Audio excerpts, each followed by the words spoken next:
मेरा as real as 23 है। I am 23 years old. और शो में जो भीमराव अंबेडकर जी का मैं कैरेक्टर कर रहा हूँ, वो कैरेक्टर का एज अभी 18-19 के आसपास है। और स्टडीज़ की बात करें तो मैंने कॉमर्स बैकग्राउंड में मेरा ग्रेजुएशन पूरा किया है। और अब मैं पूरा एक्टिंग के करियर पे फोकस करना चाहता हूँ, क्योंकि आप में से बहुत लोग जानते होंगे मैं बचपन से एज ए चाइल्ड आर्टिस्ट इस इंडस्ट्री में काम कर रहा हूँ।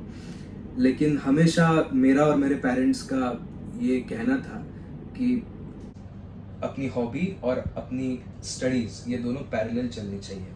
हॉबी की वजह से स्टडीज़ कहीं पर भी कॉम्प्रोमाइज़ नहीं होनी चाहिए, और ये मैंने स्ट्रिक्टली फॉलो किया मेरे ग्रेजुएशन तक। और अब मैं पूरा फोकस अपने एक्टिंग के करियर पे करना चाहता हूँ, क्योंकि एक्टिंग में भी ऐसी बहुत सारी चीज़ें हैं जो मुझे अभी सीखनी है। तो या मैं पूरा फोकस एक्टिंग पे कर रहा हूँ एंड लुकिंग फॉरवर्ड। एक्चुअली ये क्वेश्चन कई बार पूछा गया है, और सिलेक्शन की प्रोसेस काफ़ी लंबी चली। 11 जुलाई, जैसे आप जानते हैं, 11 जुलाई 2021 ये मेरा शूट का पहला दिन था। और उससे पहले तकरीबन 6 महीने मेरा ऑडिशन प्रोसेस चला। हम सब जानते हैं उस दौरान कोविड पैंडेमिक चल रहा था, उसकी लास्ट स्टेजेस चल रही थी। तो मैं पूना में रहता हूँ, पूना से मुंबई ऑडिशन आने के लिए ही बहुत बड़ा स्ट्रगल था, क्योंकि खुद की कार लेके आना है तो पुलिस परमिशंस, फिर उसके बाद कोविड निगेटिव टेस्ट होना उस समय ज़रूरी था।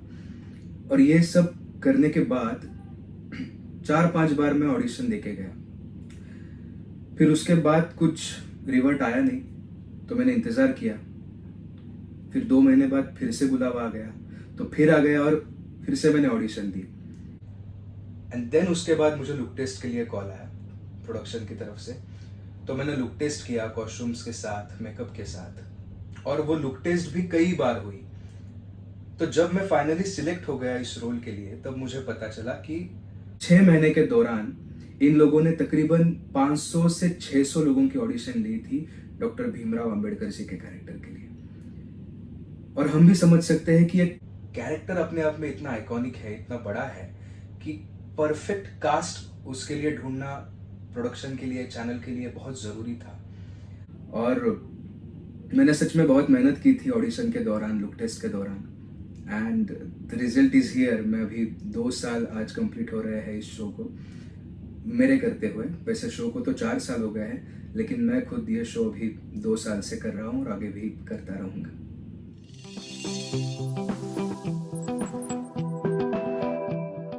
ये सबसे इंटरेस्टिंग क्वेश्चन लग रहा है मुझे, क्योंकि सच में 2 साल लगातार रोज एक कैरेक्टर प्ले करना, और वो भी इतना बड़ा रियल लाइफ कैरेक्टर प्ले करना, ये एक बड़ी बात है। बड़ी बात से ज्यादा एक जिम्मेदारी है, और वो जिम्मेदारी निभाने की मैं रोज कोशिश करता हूँ। दोनों चीजें हैं, एक ये कि बहुत मजा आता है, रोज नया कुछ सीखने को मिलता है।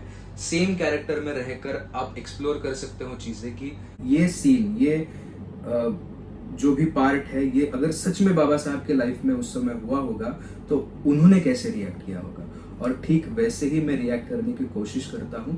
तो एज एन एक्टर मुझे बहुत एक्सप्लोर करने के लिए मिल रहा है इस शो में। And on the other hand, कि एक ही कैरेक्टर जब आप 2 साल के लिए करते हो, तो दर्शकों के लिए तो वो यूज टू हो जाते हैं वो देखने के बाद। लेकिन एज एन एक्टर जब आपको पता है कि आपको दूसरे तरीके के रोल्स भी करने हैं, तो कहीं ना कहीं पे आप स्टिक हो जाते हो। लेकिन that's where the commitment comes in, कि आपकी कमिटमेंट एक काम के प्रति ऐसी होनी चाहिए कि आप वो करने के बाद, उसके बाद थोड़ा टाइम निकाल कर फिर दूसरे कैरेक्टर की तरफ बढ़े। और ये मैं कोशिश करता हूँ कि एक प्रोजेक्ट जब मैं कर रहा हूँ तो मैं उसी को पूरा मेरा टाइम डेडिकेट करूँ, ताकि मेरे अंदर का जो एक्टर है उसका भी कंफ्यूजन ना हो, और दर्शक भी एग्जैक्टली जो चाह रहे हैं वो हर एपिसोड में उन्हें देखने को मिले।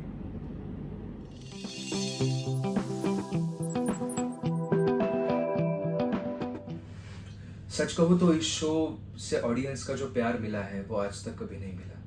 मतलब मैं आज तक मराठी में काम करता था तो महाराष्ट्र का ऑडियंस मुझे प्यार देता था, लेकिन इस शो की वजह से south India, north India, Maharashtra, सब जगह से, ऑल ओवर इंडिया से जो प्यार मिला है, वो उसके लिए मैं हमेशा शुक्रगुजार रहूँगा आप सबका। अलग अलग वे है लोगों के प्यार दिखाने के, क्योंकि मैसेजेस तो बहुत सारे रोजाना आते रहते हैं कि आप बहुत अच्छा काम करते हो, आप रियल भीमराव की तरह लगते हो। कुछ लोगों ने मेरा और नारायणी का, जो रमाबाई का कैरेक्टर प्ले कर रही है, हम दोनों को फोटो बनाकर टू व्हीलर के सामने चिपकाया था, और कि गांव में हम जब टू व्हीलर लेके घूमे तब मैं आप दोनों का फोटो लेकर घूम सकूं। That was a beautiful gesture. जब फिल्म सिटी में हम शूट करते हैं तब कई सारे लोग फिल्म सिटी देखने के लिए आते हैं, तो उनको पता नहीं होता है कि यहाँ पे एक महानायक का भी शूट चल रहा है। तो अचानक से वो सरप्राइज हो जाते हैं कि आपको तो हम रोज देखते हैं, और कई सारे सीनियर उम्रदराज लोग भी आकर अचानक से पैर छूते हैं। मुझे बड़ा अजीब लगता है कि यार मैं तो एक एक्टर हूँ, मैं तो रियल बाबा साहब हूँ नहीं, तो आप मेरे पैर क्यों छू रहे हो? ऐसा मैंने मेरे मम्मी से पूछा कि ये लोग मेरा पैर क्यों छूते हैं, क्योंकि मुझे बड़ा अजीब लगता है। तब मम्मी ने समझाया था कि वो आपके पैर नहीं छूते हैं, वो रियल बाबा साहब के ही पैर छू रहे होते हैं, आप बस एक जरिया हो।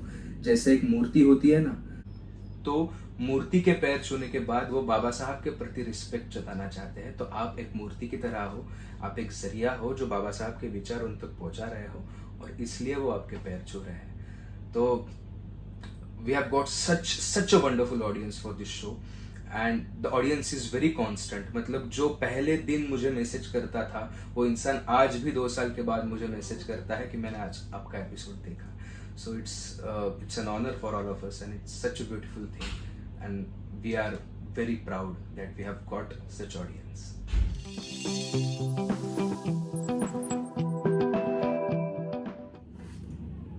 ये सवाल तो मुझे कई दिनों से लोग पूछ रहे हैं, जहां जगह मिले वहां पूछ रहे हैं, कमेंट्स में पूछ रहे हैं, डीएम पे पूछ रहे हैं, स्टोरीज पे पूछ रहे हैं। आप पूछो मत। तेलुगु में शायद हमारा टेलीकास्ट स्टॉप हुआ है, लेकिन ये कॉल मेरे हाथ में एज एन एक्टर नहीं है। मैं भी चाहता हूं कि ज्यादा से ज्यादा साउथ इंडिया के दर्शक ये शो देखें, क्योंकि वहां से बहुत सारा प्यार मुझे मिला है। लेकिन ऑनेस्टली ये कॉल्स जो होते हैं वो चैनल के हाथ में होते हैं, उनके अलग कुछ कैलकुलेशंस उसमें शामिल होते हैं। तो एज एन एक्टर तो मैं चाहूंगा, क्योंकि जितने ज्यादा मैं दिखूंगा आपके सामने, आप तो उतना ज्यादा प्यार दोगे। लेकिन हाँ, मैं मेरी तरफ से जरूर पूछने की कोशिश करूंगा, और आप सबको जल्द से जल्द आंसर देने की कोशिश करूंगा।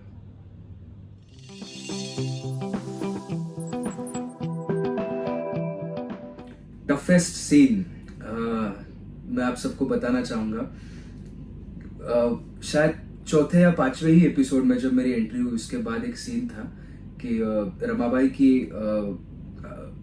रमाबाई एक मार्केट में जा रही होती है, और वहां कोई उनके ऊपर इल्जाम लगाता है कि मेरी सोने की चेन आपकी वजह से गटर में गिर गई, तो अभी वो मुझे निकाल कर दो। और फिर भीमराव वहां से आते हैं, और वो गटर में कूदते हैं लिटरली, और वो सोने की चेन निकाल कर जिनकी है उनको दे देते हैं। तो ये सुनने में तो बड़ा अच्छा लग रहा है, लेकिन जब मैंने वो सीन किया, हम मुंबई के गोरेगांव फिल्म सिटी में शूट कर रहे थे, और जो गटर बनाया गया था तो वो रियल गटर तो था नहीं, लेकिन उसमें कुछ चीजें ऐसी डाली गई थी, सूखे पत्ते हो, सड़ी हुई सब्जियां हो, ऐसी कुछ चीजें फील देने के लिए उसमें डाली गई थी। और ऊपर से बारिश हो रही थी, जुलाई का महीना था, और मिट्टी जो नेचुरल मिट्टी है वो भी उसमें मिलाई गई थी। तो इस तरह से वो रियल गटर की तरह ही लग रहा था, और मुझे पूरा उसमें जाकर, पूरे अंदर जाकर फिर बाहर वो चेन लेके आना था। And that was quite an experience for me, क्योंकि मैंने कभी ऐसा किया नहीं था, लेकिन वो एक काफी अच्छा एक्सपीरियंस रहा, और वो सीन भी बड़ा प्यारा निकल कर आया। लेकिन हाँ, मेरे लिए बहुत टफ था, क्योंकि एक ही सिंगल शॉट था। एक बार अगर मेरे कपड़े काले हो गए, खराब हो गए, तो दोबारा टेक लेने का मौका नहीं था। तो एक ही टेक में मुझे उस गटर में अच्छे से जाना भी था, सच में वो चेन ढूंढ निकालनी थी, नीचे जाकर ऊपर लेकर आनी थी, और ये सब करते समय चेहरे के एक्सप्रेशंस भी मेंटेन रखने थे। तो ये मेरे लिए काफी टफ सीन था।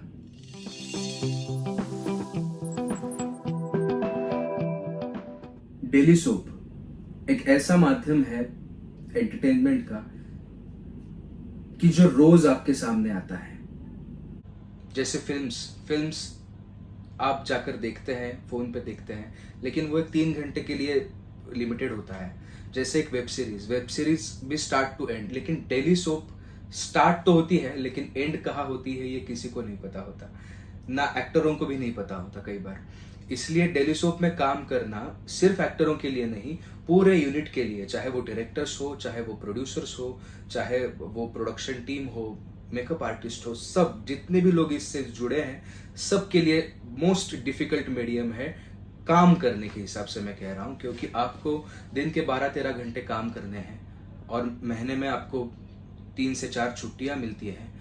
आप फैमिली को बहुत कम टाइम दे पाते हो, आपको अपनी फ्रेंड्स को सैक्रिफाइस करना पड़ता है, आपको अपनी पिकनिक सैक्रिफाइस करनी पड़ती है, आपको कई सारे फैमिली फंक्शंस सैक्रिफाइस करने पड़ते हैं, क्योंकि आपको रोज एपिसोड लोगों के सामने लेकर जाना है। तो ये एक बड़ा ही टफ जॉब है, लेकिन उसमें मजा भी है क्योंकि आप रोज दिखते रहते हो टीवी पे, आपको लोग अप्रिशिएट करते हैं। लेकिन एज एन एक्टर मैं कहूं तो डेली सोप का एंड पता नहीं होता हमें, हम बस चलते रहते हैं। अभी ये तो मैं बायोपिक कर रहा हूं तो इसकी तो स्टोरी जो रियल लाइफ बाबा साहब जी के साथ स्टोरी हुई है वही है, लेकिन जो फिक्शनल डेली सोप्स रहते हैं उनकी स्टोरी किसी को पता नहीं होती कि कहाँ जाकर ये खत्म हो जाएगी। तो वो एक बड़ा डिफिकल्ट होता है, बड़े कंफ्यूज कई बार एक्टर्स हो जाते हैं, लेकिन यही तो खासियत है। हर मीडियम की जैसे खासियत है, ड्रामा की अलग है, फिल्म्स की अलग है, वेब शो की अलग है, तो टीवी सीरियल्स की अलग है। तो हर मीडियम में काम करने के लिए हमें उसके हिसाब से खुद को मोल्ड करना चाहिए, तो वो काम इजी हो जाता है।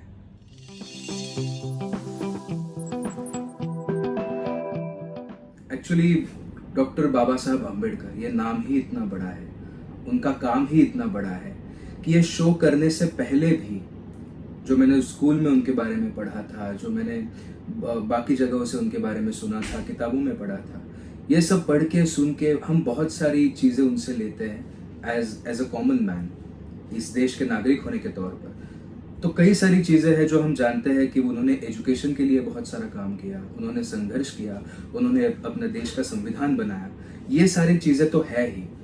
मगर मैं आज आपको कुछ अलग बताना चाहता हूँ जो मैंने खुद पर्सनल एक्सपीरियंस किया है 2 साल ये शो करने के बाद।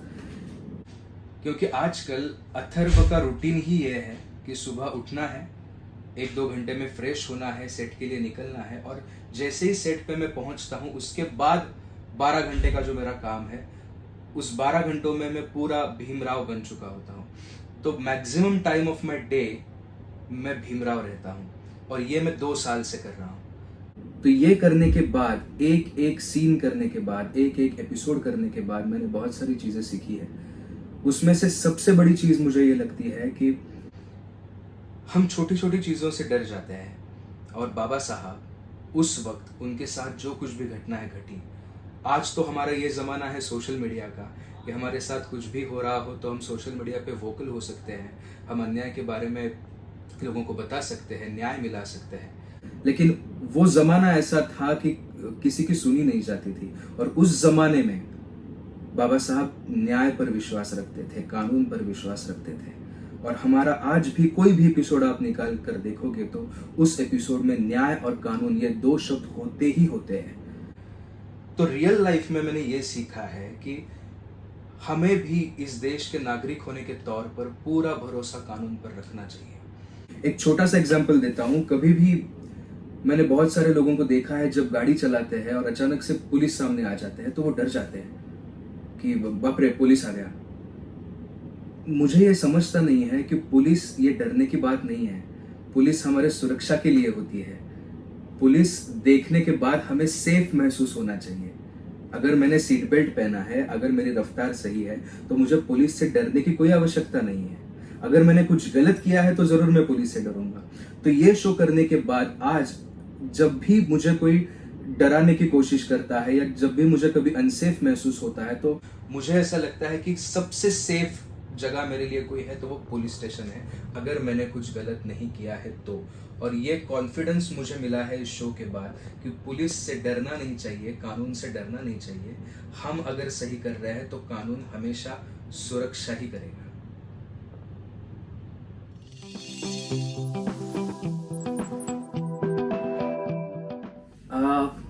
एक्चुअली बहुत सारे लोगों ने ये क्वेश्चन पूछा है लिस्ट में कि what is your next plan, what is your future project. तो सच कहूँ तो वेरी ऑनेस्टली जब तक ये शो चालू है तब तक मैंने आगे क्या सोचा नहीं, क्योंकि मेरा ये स्ट्रांग बिलीफ है कि जो काम आप कर रहे हो वो पूरे डेडिकेशन के साथ करो, सिर्फ उसी पे फोकस करो, तो वो काम भी अच्छा आता है और आप भी समाधान आपको मिलता है, आप बहुत ही संतुष्ट रहते हैं। तो आगे के प्रोजेक्ट्स के बारे में तो मुझे पता नहीं, लेकिन मैंने ये ज़रूर डिसाइड किया है कि जैसे ही ये काम मेरा ख़त्म हो जाएगा उसके बाद मैं अलग अलग तरह के रोल्स करना चाहूँगा। मैं एज एन एक्टर खुद को और एक्सप्लोर करना चाहूँगा। अभी ये बायोपिक मैं कर रहा हूँ डॉक्टर बाबा साहब अम्बेडकर जी की, लेकिन मैं कुछ ऐसे कैरेक्टर्स करना चाहूँगा जो आज के ज़माने के हो, 2023 के कैरेक्टर्स हो। मैं कुछ ऐसे कैरेक्टर्स करना चाहूँगा जो किसी फैंटेसी से लिए गए हो, जो सुपर हीरोज हो। मैं कभी विलन का रोल भी करना चाहूँगा। मैं मेरे फिजिक्स के साथ एक्सपेरिमेंट्स करना चाहूँगा।